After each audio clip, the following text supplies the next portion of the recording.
Welcome to the B2B Community Builder Show. I am your host and Chief Executive Connector, Pablo Gonzalez.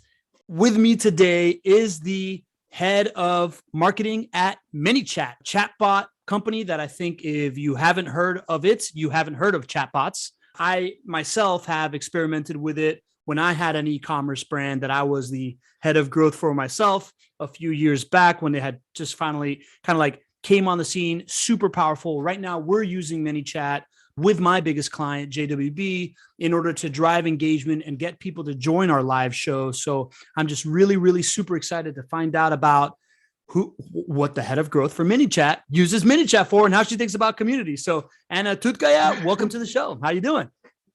Hi, Pablo. Again, thanks. I am good. Happy to be here. Happy to chat about community, automation, events, like whatever marketing stuff is happening at ManyChat and outside in the world. Love it.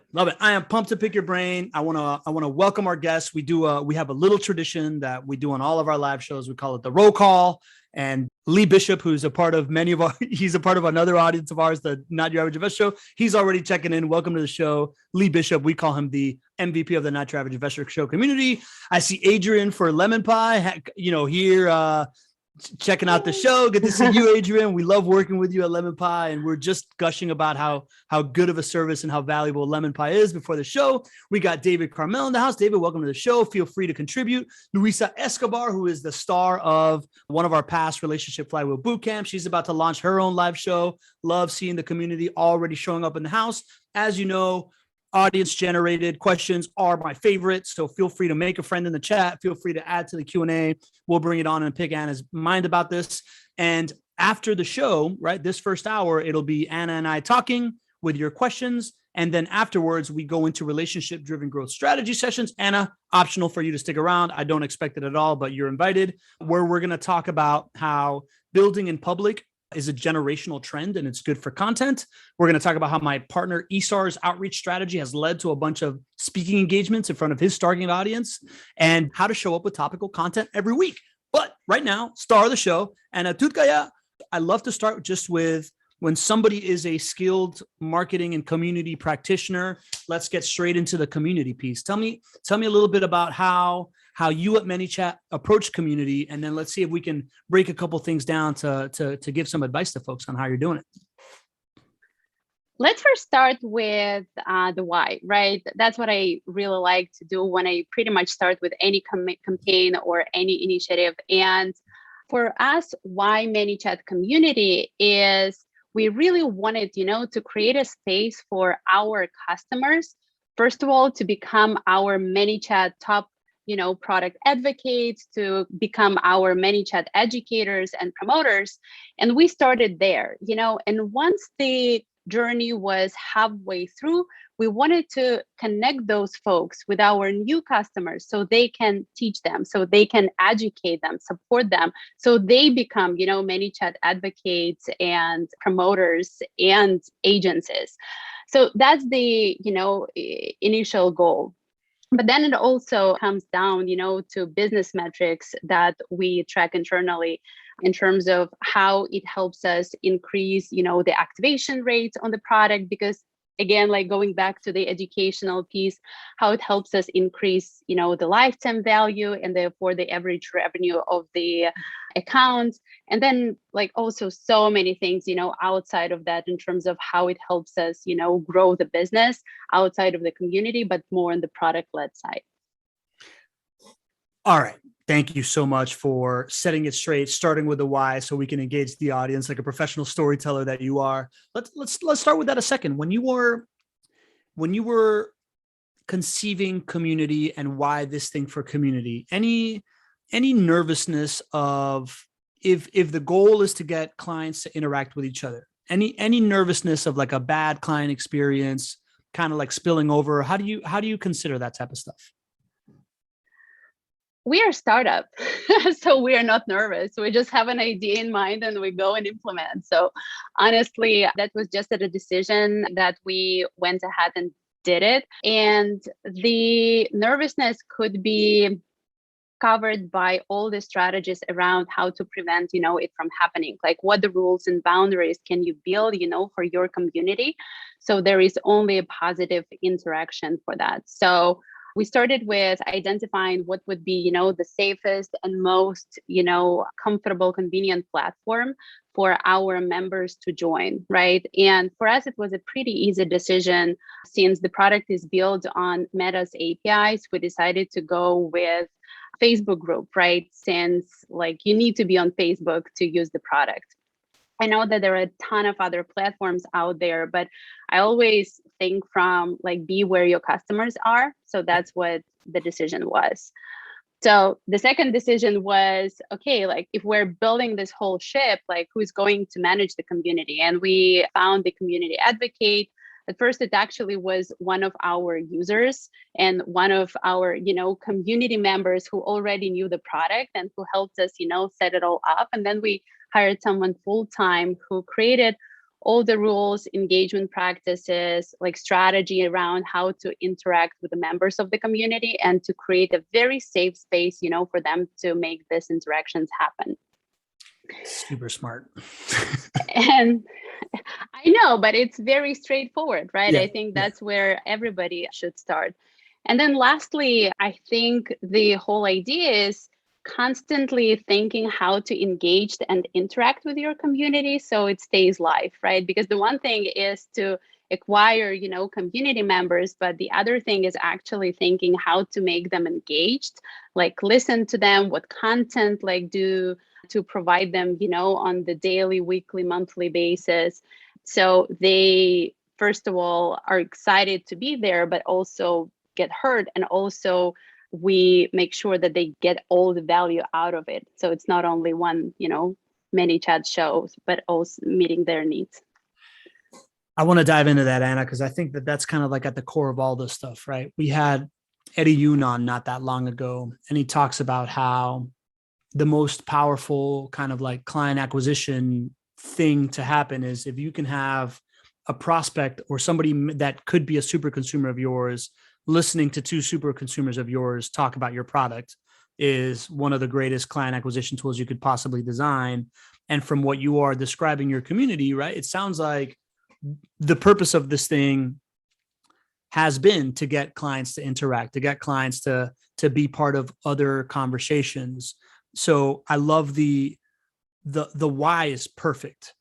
Now, when we went to the Community Leadership Institute conference not that long ago, Community Leadership Institute Expo, actually, so it's clicks. They talked about how community is this giant growing trend, but one of the biggest problems is how do you get people to engage? And that reflects on Lee's question that he's asking, right? How do ManyChat's, try to create these interactions between clients to get them to associate with each other? How do you approach that? You just mentioned that you have content, but you're not trying to be the star. You're trying to enable other people to contribute and star themselves. How do you, what is your playbook for that these days? Yeah. So do you want to hear what's the playbook these days or also how we started? Because it's super different. When you start your community, right, you have certain goals and you need to make this engagement, levels go up. And there is a lot of intention and a lot of interactions from your side that needs to happen. Right now, it's more like community driving itself. And for us, it's providing this safe space for them to interact with each other and way less, of our personal engagement there. Perfect. That's totally the journey, right? The journey is at first you got to really, really be there. And if you do a good job, you can get it to go for itself. So yeah, tell me how you kicked it off and what worked in order to get it to this point of a self-sustaining ball. Yeah. So at first we were there at the community all the time. And when I say we, it's not only our community manager, community advocate, it was actually the whole team, the whole product team was there. The whole customer success team was there.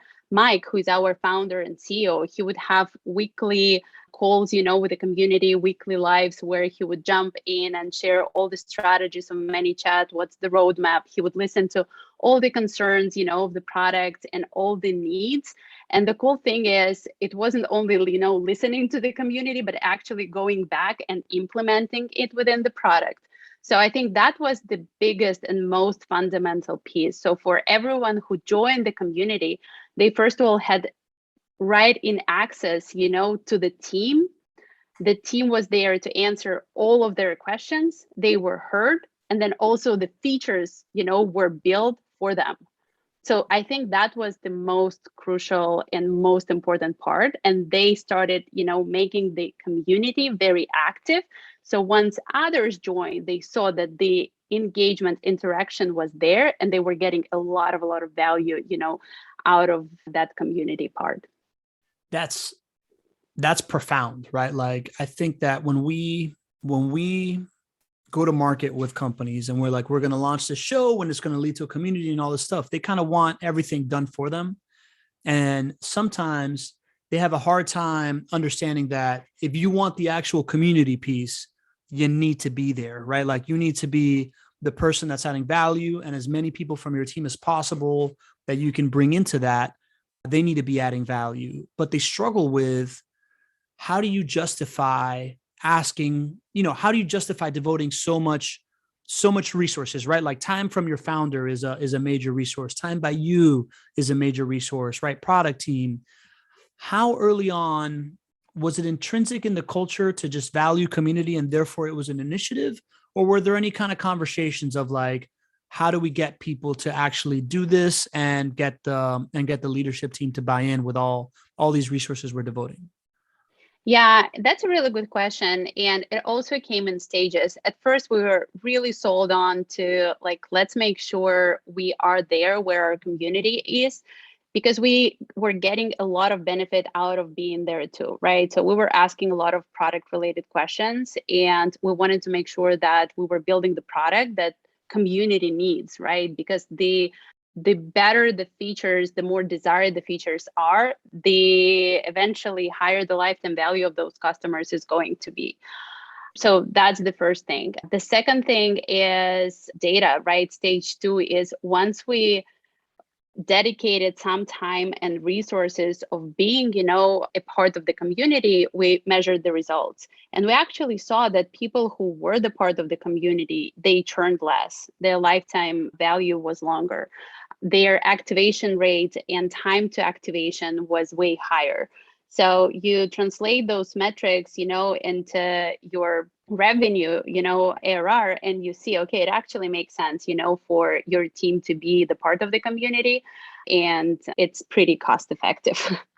Yeah, agreed. So, right, that is the whole premise of like the mission that I've been on for the last 10 years of proving that community creation is the most viable tool for business development. It's exactly what you said. It's, if you're thinking lifetime value, there's nothing more cost effective, right? Because of the rapid adoption rate, it creates higher annual contract values of the people using your stuff, it creates more success.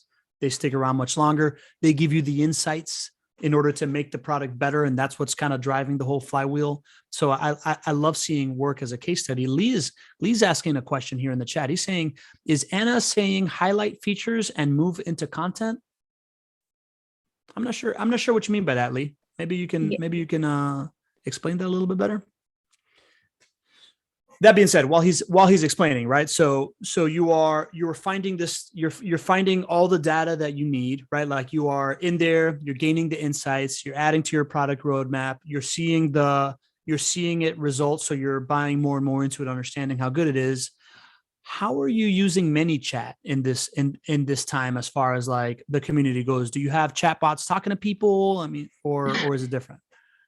We have bots talking to people, but using different channels. The interesting part about the community is chatbots are really good to generate leads, right? To acquire community members. But once you are, at the community, this one-on-one interaction with community members and facilitating conversation within them is way more important than automation. So I would use it in different stages, right? You want to acquire your community members, use automation. You want to have a great, enriching, community, be there yourself and talk to them personally. I'm glad you shared that, Anna. We discussed it before the call. Yeah. Spoiler alert. We wanted to get to this. Totally agree, right? Like, we're seeing the same thing. And again, it's like, I think chatbots are great for this stuff. For example, when we go live on Facebook for certain shows of ours, we have a chatbot function that if somebody comments on the live, a chatbot says, "Oh, why don't you just join the Zoom call?" Right? Like that type of stuff we find that works really, really well. But then the idea of being the automated things inside the community don't work as well, right? Like it doesn't forge that like connection of I just made a best friend when it's a robot talking to you, which is kind of where we see the big benefit. Exactly. People actually prefer talking to robots, on very specific stages. So, for example, when they have questions that they know can be resolved, fast, and they just need to get information fast, they prefer talking to the bots when they know that they're talking to the bot. People enjoy talking to a robot when there is a qualification process, so they can be honest, right? Not all of us enjoy, human to human interaction and are ready, to open up. But when people want human, conversations, when they want to have candid discussions, that's where automation does not work. And that's where you need to be there and support that because it's so valuable. I love that. I love that you clarified that idea that, and I've kind of always intuitively done this, is the idea that when you're talking to a bot, make it obvious that it's a bot instead of trying to like fool people that it is or it isn't, so that they're getting a genuine experience. Even though it's automated, it's still genuine, right? Like I think that that's really, really smart. Exactly. Lee was clarifying. He was just wondering if when you were building the tool, you were seeking input from the community to create features for the app. It sounds like a yes. How did you kind of like go from community input to actually putting it on the roadmap? Did you have a process for evaluating what made sense and what doesn't, so you're not just building a faster horse kind of thing? Yeah, first of all, yes, that's exactly what we did. And I think we did it from two sides, right? First of all, from the quantitative, we were getting all the inputs from the community and just measuring, how popular the ask is, right? How popular the feature ask is. And we were building the ones that had higher, inputs. And then from the qualitative perspective on this weekly or monthly calls that our founder had with the community members, or our product team had with community members, we were making sure that we understood all the needs of specific feature requests, and we implemented them and added to our roadmap. Smart, love it. Any notable features that are beloved right now in ManyChat that came from the community? Is there any kind of like big success story from the roadmap side? That's a really good question. I never thought of. I would say all of them. Like, honestly, all the features that we built were asked by our community members, especially a lot of features that are specifically for agencies, because agencies are the loudest, right? They serve customers and they want to see a lot of analytics, it's built by their requests, a lot of I think folders and like how to organize stuff within ManyChat is asked by agencies, and we just did it. And the interesting part is actually we went beyond our online community and we started doing our community conferences where we had over 1,000 people, flying into Austin to ManyChat conference, and it was called Conversations. And at the end of the show, we had a feature release, talk with Mike, and people were applauding. They were staying, and applauding because they were asking for these features, and we listened, and there were even extra ones, that we went beyond and we did. So it was, really nice to see and to connect with folks who were really waiting, for all of these releases. I love that. What I'm hearing that I really, really like, I'm like a category design nerd, right? And like I've mentioned super consumers before, right? But this idea of super consumers as the engine for what you're doing, I'm hearing all over kind of what you're saying, in the sense of agencies are the super users, right? So when agencies are out there screaming from the top of the mountain, give them what they want, because they're the ones that are going to really push your product really, really hard. And then I love the surprise and delight and inclusive piece of having the live event and building up the hype to then introduce the feature that was community sourced in front of the folks that asked for it, and kind of like that hit of dopamine that you're giving is one of those moments where you go from being a regular consumer to just being a super fan. I think it's great. I'd love to hear more about your events, right? Like what's the event strategy these days? We had to switch, right, from offline Yeah. events like a lot of other brands out there where we had our yearly conference. We also used to do road shows where we would actually tap into our community members and we ask them, hey guys, like, do you want to help us organize the road trip? We want to visit different, states and talk to you. So they would do meetups. We would sponsor those meetups. We would show up as a team and we would connect, with our community like live. It was really nice. So that days are in the past, at least for now. Yeah. Since we are doing a lot of online events right now, we had to switch and transition. And honestly, I enjoy this transition because previously to that, all the events were about our existing customers. They were solely focused on those. While when we transitioned and we started tapping into online events, I asked myself a question: how can we make it a user acquisition event outside of, solely focusing on existing customers? And we did it. So we did a couple of summits, and now the plan is to have 1-2 summits a year, where last year we had 8,000 registrants. This year we have 26,000, registrants. We also do our webinars, on the regular basis, hands-on workshops.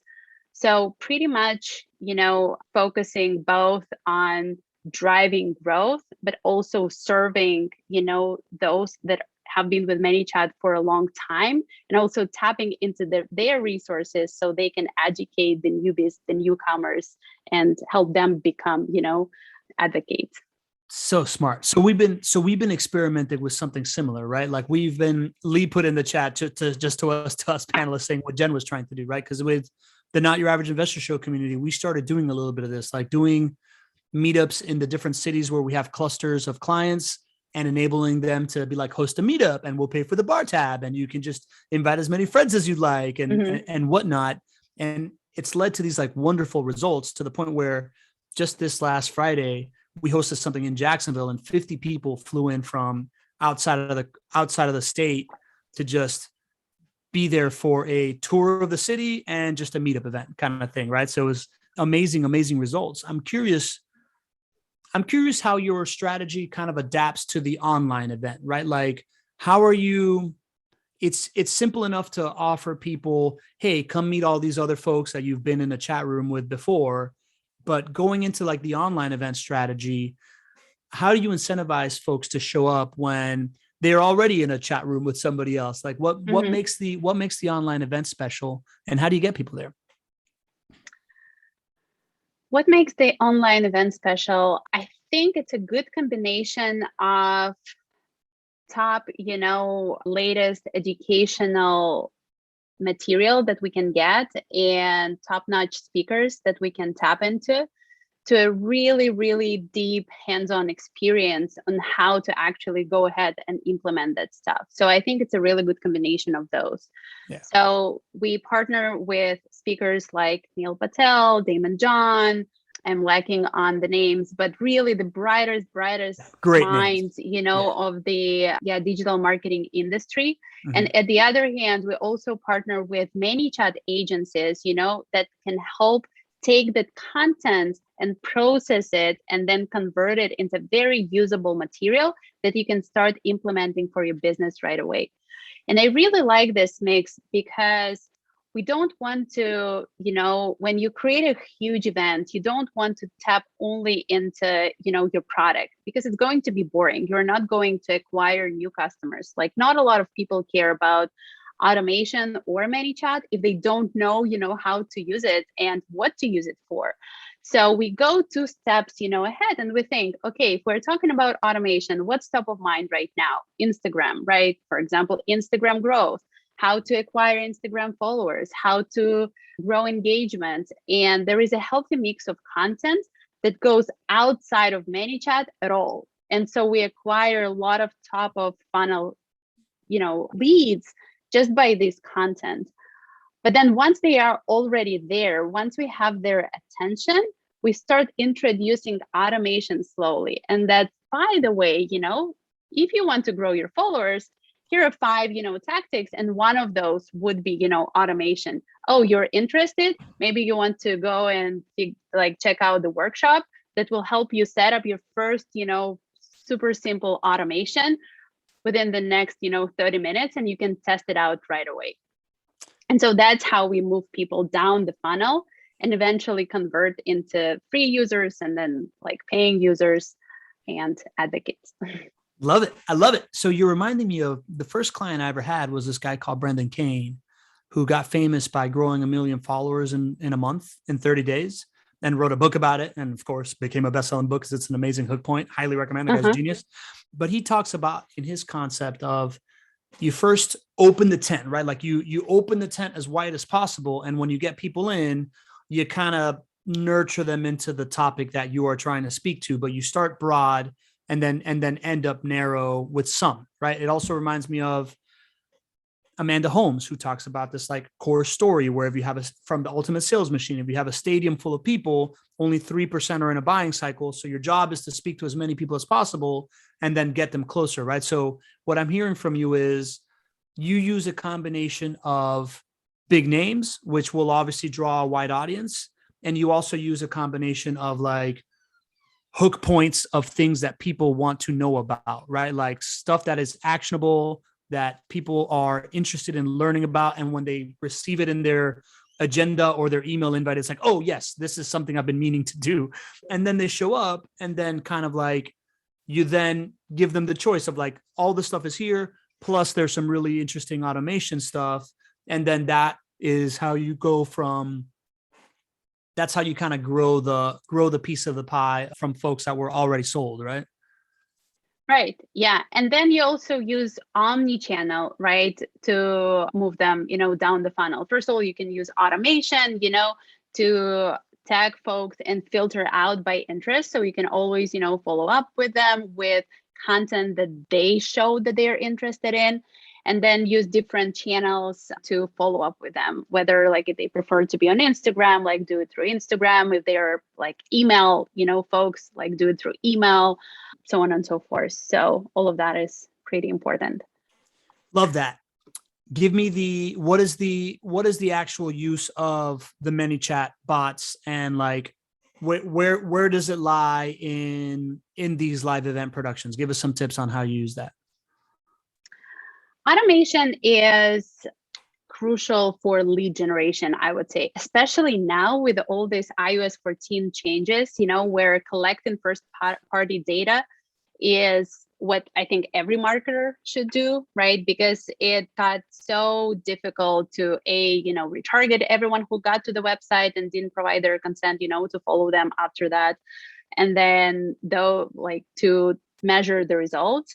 So lead gen, when you do it through automation, whether it's on the website and there is a bot, that walks through website experience, or on social media, whether it's Instagram or Facebook Messenger, you can use automation, to offer content, then qualify users, once they get this content, get their contact information to send this content, and then also follow up with them to make sure they did the action that you wanted them, to do. So to give you an example with, let's say, the summits that we did, right? Some of the campaigns that we ran to acquire new registrants were through click-to-messenger ads.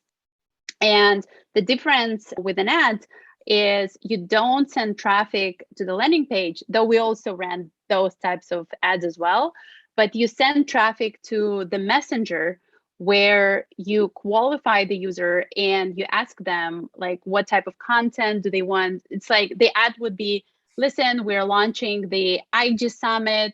You can participate in defining the topics, of this summit. Can you answer, these questions and tell us what you are the most interested in? And they would actually choose, I'm interested in growing my Instagram followers, or I'm interested in growing my e-commerce sales, or in growing the engagement. And we have a lead that we know, that wants to learn how to grow their engagement on Instagram. And then we can also ask their contact information, because we can tell them that, oh, hey, by the way, we already have this piece of content that you can learn, how to grow engagement on Instagram. We have it ready. And we send it to them and get their contact information. So the lead is right there. And after that, we thank them for, participating in the survey, and we give them, the ticket that they can use. And then we can follow up with them later on, so they actually show up at the event. You can't do that once you send traffic to the website, right? Yeah, totally. That's huge, right? Like it's such a layered, personalized, like strategic approach that makes so much sense for this type of stuff. And Lee's asking in the chat, what do I like about ManyChat as far as it relates to the Not Your Average Investor show? And it sounds a lot like what you're saying, right? It's this idea that, number one, yes, we are able to go live in a Facebook, and when somebody puts in a comment, they go straight into a ManyChat audience, and then exactly this cadence that you're talking about starts, right?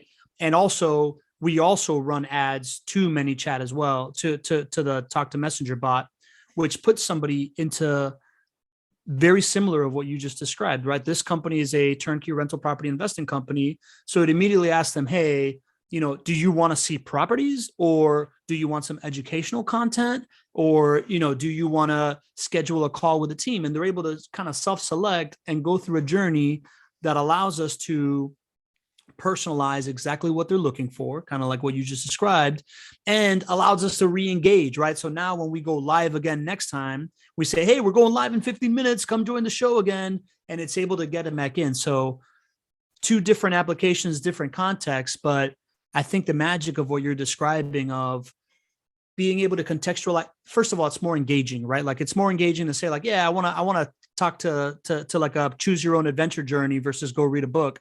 And the idea that then it allows you to give them exactly what they're looking for in that time and re-engage in that time, to me is the magic of the strategy. Am I missing anything else in there? Is there other functionality that I didn't describe there? Yeah, I think the other cool thing you can do is the next time you are launching a show, you can actually follow up with all your previous, not listeners, but with previous chat leads, and to ask them if they want to sign up for another show.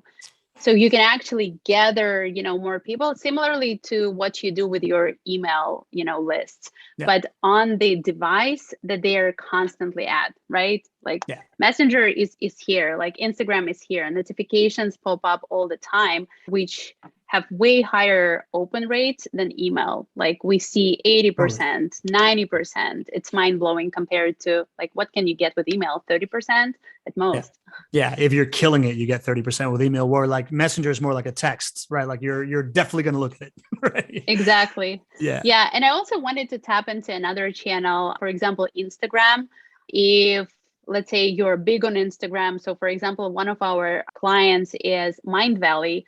I'm not sure if you're familiar, but it's a huge educational platform. They have lots of classes of mindfulness, on yoga, and they actually increased their masterclass signups by 522% just by driving traffic to the landing page to their DMs. So for example, they would do stories on Instagram where they would say, here are the master classes that we're launching next season. DM us the word masterclass and we will send you the details. And same thing for everyone who would DM them the word masterclass, they would ask them, what masterclasses are you interested in? So they would segment folks. Then they would offer very specific information about those masterclasses. And the cool thing is, once there is very specific time, to upsell, to offer, not a free mastermind or masterclass, but a paid one, or offer, a bunch of those at the same time, a live chat is there. So you can actually jump in and have one-on-one conversation, with the audience that is already ready to purchase. Love that. Super valuable. Yes, I've heard of Mind Valley. Mind Valley is awesome. Like, what's his Vishant, or what's his name? The guy from, anyways. Yeah, Great. I am blind with the name as well. They Yeah, did it using the agency. Again, yeah, one of our advocates that used to be a of part of course. the community, to build that. But yeah, they got to mind-blowing results. Amazing. Okay, cool. I want to hit on one more thing, community, and then I want to dive into your planning process for Q3 because I'm fascinated by that.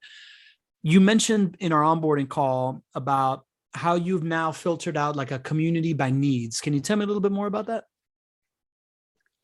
Community by needs. Oh, probably you're talking about multiple communities that we create, right, Yeah. for different needs. Yeah. So basically, we have our main community on Facebook, which has over 100,000 folks now. And that's basically everyone, who is interested to be a part of this community. But when we run very specific events, for example, we had summits in Latin America, we had summits in Philippines, or we have a very tight group of VIP educators and agencies, we create very niche communities, for them to interact with each other, to push them, down the funnel, to hit on the main, call to actions that we want them to hit, so they don't, interfere the natural flow of the main community that we have. So for example, for Latin America, we had our WhatsApp groups because that's where everyone in Latin America is. Like that's the channel Yeah. that they use the most, right? And we had one of our agencies and community members, who managed that community. So the same thing on Philippines. On Philippines, we had a separate Facebook group. And by the way, they use it even after the event, and it generates, a lot of engagement and a lot of new user acquisition for us.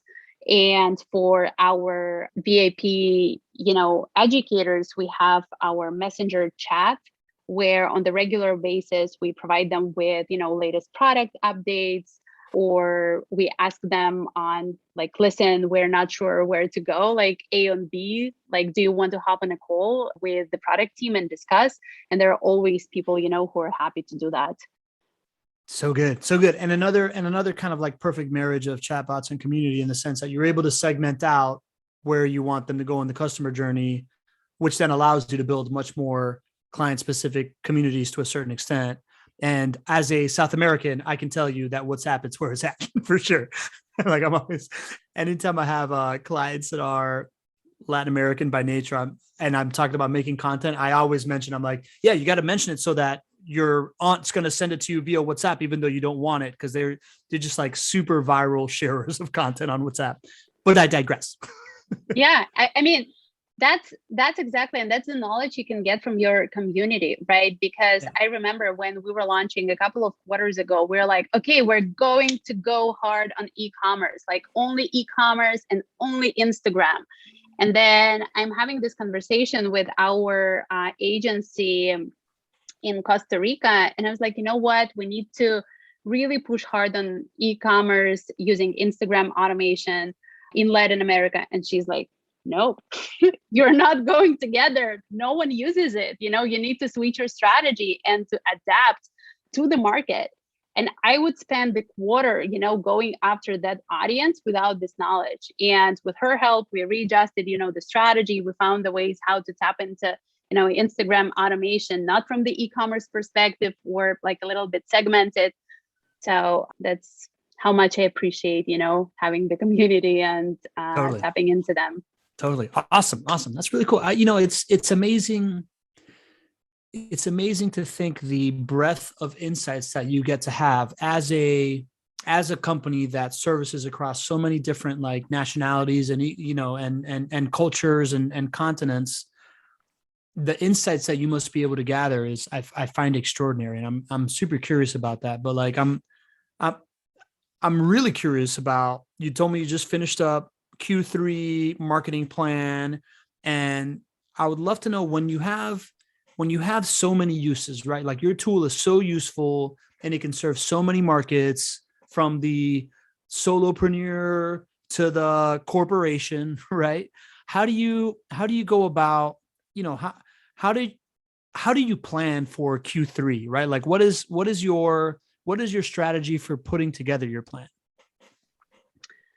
It's tough. And I'm very glad that you brought up the segmentation and a lot of different customers and a lot of different needs, because we went through the times when we wanted to go after everybody. And the goals were, let's get to X, paying accounts in this quarter, no matter what accounts we're talking about. And we got ourselves in the situation where we are running and hitting the up level metrics where the growth is there, but for example, the churn is high, right? Or the lifetime value is low. And that's how we started being way more strategic in terms of looking at data, right? Looking at data in terms of industries and segments and figuring out, okay, let's look at the growth metrics and let's filter them out by the industry. What industry has the highest growth rate? Is it e-commerce? Is it local businesses? Is it agencies, right? And then within those industries, let's look at the retention rate for each. And the interesting part could be local industries could grow at a faster rate, right? But then their retention is lower because they churn a lot just by the nature of their business. And then you don't want to run on a treadmill and to focus on those. So you want to focus on those customers that stay with you. And then within basically the customer base, so we define, let's say e-commerce should be our focus. Let's see at the acquisition channels that generate the highest and most efficient results, right? So there is this LTV and CAC ratio met and makes sense. And within that, there are also could be a lot of surprises. So one of the surprises for us was the influencer channel that was the most efficient from the volume perspective in terms of how many customers, it generated for us and what was the cost per, every customer generated. But then we also basically discovered that the retention rate of those, is way less compared, let's say, to the lead gen channel that drove traffic to educational webinars where we educated them right away. So for us, it's a lot of analytics, a lot of looking at data and figuring out what makes sense from every business metric perspective. Wow. Okay. That was mind-blowing. So incredible that you have, and I guess at the scale that you are, you can operate at that level, right? Like if you're a service company, it's a little harder to align so many metrics, but in a SaaS product, you kind of have that built in, or is there ways that you tie your things to your CRM, or is it ManyChat that's doing it for you that allows you to be able to segment data and look at things so nuanced? Yeah, it's kudos to our product team that build out all the right questionnaires, for users that register with the product. And there's always this, conversation between marketing and product where we're like, okay, guys, we need to decrease this amount because we need to have the conversion rates higher. But they're like, but then we're going to go through, the strategy process and we need to get all this data and understand, the customers really well. So that's the first part. And the second part is our analytics team. So we basically have all the data in Tableau. They pull it, they build the dashboards, and I can always go there and segment out by industries, but by all the metrics and see what makes sense and what doesn't. Love that. Love that. So that's super helpful to me, right? As I'm trying to figure this out with my own clients, because it is that same push and pull of hey, let's add this field here so that we understand the client a little bit better. Mm-hmm. And it's always like, no, you don't understand. If I just put, how did you hear about us? It's gonna break my whole thing. But on the back end, the strategy that you then get to refine for the next quarter and the next quarter and the next quarter starts to help much more if you have these things on the front end, you acquire better clients. And I love that. It seems like your North Star is lifetime value. And it feels like it's been that way from the beginning. And you have kind of stuck true to that, which I find really, really interesting. Yeah, because you can run fast and stay, at the same point. If you generate a lot of customers and they don't use the product, they churn, right? So what you want to have is to generate customers that have the highest lifetime value, because the highest the lifetime value, the more benefits they get from the product. And then the more customers they would eventually, refer to you. Yeah. So word of mouth is the top acquisition channel for now for us. And going back to, questionnaire, how did you hear about us? I think it is so relevant right now, and every company needs to have it with, again, iOS 14 changes. What I normally do is I look at all the data that I see either from like Tableau or Google Analytics, and then I always compare it with the questionnaire. And sometimes really interesting things come up. So for example, ad performance is always better when you look at from the questionnaire. It's just people, like, it's so hard to track like customers nowadays. So please go ahead and implement it. It's huge. Not only am I going to implement that, I'm chopping out this piece of content right here, and I'm personally sending it to a bunch of people, right? Because I think it's brilliant. You mentioned something about going into this next quarter and really leaning into cross-functional teams. You want to tell me a little bit about that? Yeah, absolutely. So cross-functional teams is, I think it's my passion for the last year or so. So first of all, like when you do your OKRs and planning, like use data to make all the decisions. The second one, stay focused. What we learned at ManyChat for the last 3 years, when we had too many objectives and key results, it's so hard to stay focused. And when you have a lot of different people, responsible for different results, you just lose track of things. And it's just too much on the leadership team, on the teams, to review and to track, and like, it's not working. What worked for us is really having only like a couple of objectives, like very specific, 3 key results for each, and then having dedicated cross-functional teams, for every objective. And it doesn't mean that all other programs are not happening. No, they are happening, and the teams are tracking that on the, team level basis. But the main objectives, the ones that really, really, really move the ladder for you, should be on the company level. And then there should be teams that are focused just on those objectives. And within those cross-functional teams, so we normally define, okay, here's the goal. Whom do we need, to accomplish this goal? Like, do we need product here? Oh, probably, right? Because who doesn't, right? Like everybody, like we always need product related growth, like even acquisition. It all like comes down to like conversion rates that happen during registration process or during an onboarding process. Like, do we need analytics there? For sure. Do we need someone from the marketing team? Yeah, let's figure out whom do we need. Probably we need a digital marketer who will be running the ads and building out, landing pages. Maybe we need events, because we want to tap into brand awareness. I'm just coming up with stuff, but you need to define, very specific roles and folks that will be included, will be running these objectives, and they won't be pulled into different objectives. So they're focused and they can work together on a daily basis, to track the results and to meet the results. It's fascinating because I haven't really conceptualized it as much, but it makes sense why you would be obsessed with this thing, right? Because it feels like you're moving from a world of every company is based on kind of like what your role is and what your department is, but you're moving into kind of like a world where your company is based on who's working on what goal, and then giving people their seat on the bus based on the bus being the individual goal as opposed to their department. And then I would imagine that there's some kind of like there. Am I right? First of all?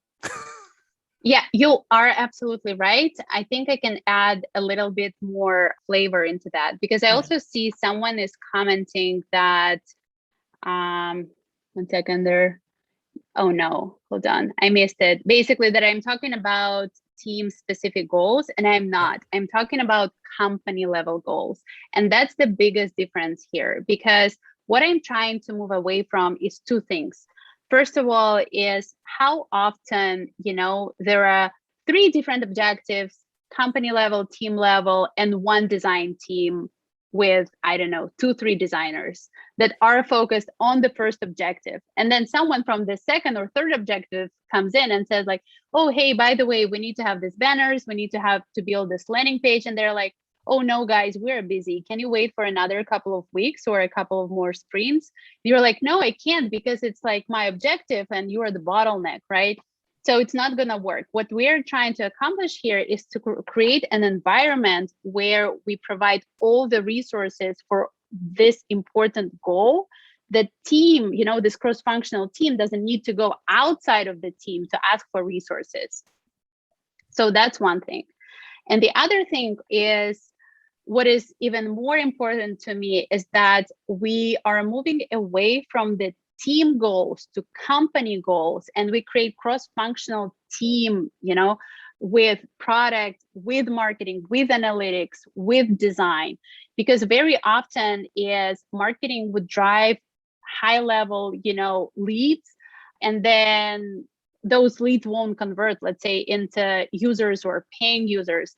And then you start looking into the funnel and you see, oh, actually, there is something going wrong with registration rate. We had that when we launched Instagram automation. Like a lot of my marketing campaigns weren't working really nice. And we discovered because the registration process wasn't ideal. So when you create the cross-functional team with different departments sitting in the same room, you eliminate that, right? Because you look together at the funnel and you're like, okay, like actually registration is not working. Let's figure out how to fix it. So the marketing driving their initiative, all the leads will be going through and converting smoothly. Oh man, this is so profound. All right. You're blowing my mind, right? Because I'm seeing just like an overall shift. This is not a marketing shift. This is an overall company strategy shift. Like this to me is like something that should be written about in like a Jim Collins book kind of thing, right? So how does that affect the way that so you're organizing people around, there's no more departmental goals, period. There is only company goals. And each goal has a specific, people have a specific role in a specific goal. Is there still departments? Are people still collaborating cross-departmentally, or are you moving folks to be business units working towards a goal managed by like a project manager at the top of it, kind of like if it was a construction project? So it's a healthy combination between both.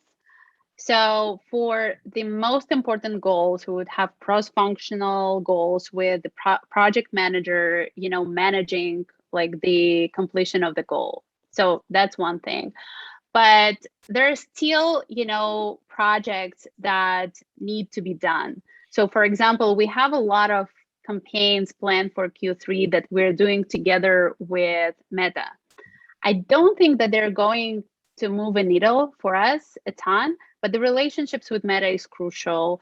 Then we really want to test out their ideas, right? And I will have folks, who will be working on those initiatives.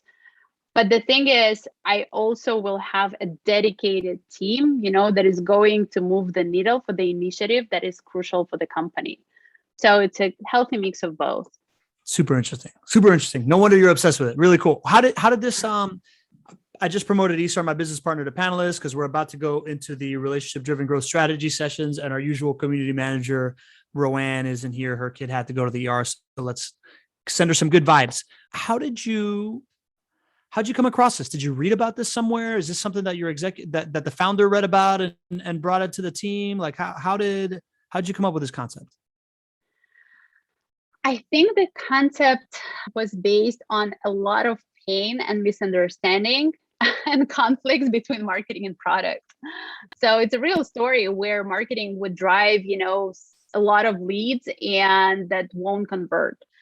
Or let's say when product would make some changes and the marketing won't know about them. And then like conversion rate is everything, right? And we started thinking in terms of how can we actually improve the process and collaboration between product and marketing. And then we started by assigning the owners, basically 2 owners for one objective, where it would be someone from marketing and someone for product. It lasted for a quarter. It didn't work that much because product was still, doing their thing, marketing our thing. And then only once we were like, okay, let's actually approach it differently. Like there are no teams, there is one objective, like different people, like see how it goes. It worked really nicely. I know that there are a lot of books on that. Once we started testing out, I started researching. There is someone from Google who read about it, like on cross-functional teams. I am blank on the name. I can always go back and send you the book, but it helps out, to dive deeper into the concept and seeing how it can apply to your business. Yeah, please send it to me. I'm definitely diving in. You sold me, right? Like I see why you're obsessed with it. I think Isar and I need to start really thinking about how we're going to do that in our company. Anna, you've been great, right? So little secret that Anna told me before this was her first ever live podcast. And I got to say, you knocked it out of the park. It was awesome. Tons of value. I think this final piece is where I take great joy because I always love asking people about something that they're obsessed with. And I feel like this cross-functional team stuff is an awesome thing that we're going to make some content for you to start putting on LinkedIn. Let people come to you for questions on it because I think you're great about it. But if people want to connect with you further, if they want to use ManyChat, like what's the place to go next if they want more Anna in their life or they want to find out more about ManyChat and they want to use ManyChat? Sure. First of all, it was so easy for me. Thanks a lot, Pablo. You ask really good questions and I just enjoy the conversation. In terms of where you can find me, you can find me on LinkedIn. I am on LinkedIn as Anna Tutckaia. Feel free to reach out always. I'm available. I'm happy to help out, brainstorm some ideas or to figure stuff out. Really reach out. And then in terms of ManyChat, if you want to start using the product, I can give you the coupon code, which is podcast. Just go ahead, register. It will give you 1 month free of all the pro features. There you go. If you want to use, I'm just putting it in the chat. If you want to use ManyChat, if you're listening here on the podcast sometime in the future, or you are watching it on YouTube, go there, put podcast, unlock the products for free. And I really want to thank you for doing this, right? Like there's nothing more valuable than talking to somebody who is a master in their discipline, that is using their product and is, eating their own dog food and winning with it, and also applying all the most foremost kind of like thought processes and strategies in the market out there. So I just being able to pick your brain for me has been super, super valuable on a very selfish level. So I know it's got to be valuable for other folks. And Lee is obviously pointing to himself. And I just want to say, we're about to roll into the relationship-driven growth strategy sessions, but I just want to, really, really thank you for doing this. You're welcome to stay. You're welcome to go. No expectations. Usually people leave, so I'm going to take the pressure off. But thank you so much for doing this. I really appreciate it. Thanks, guys. Enjoyed being here. Need to hop off. But sure. Yeah, please reach out. Awesome. I'm gonna shout out to Lemon Pie for booking this, man. This was really, really awesome. So shout out to Lemon Pie for the job that they're doing. But all right, Anna, Lemon Pie is my favorite. Yeah, definitely check them out as well. All right. Cool. Bye, guys. Talk soon. Appreciate you.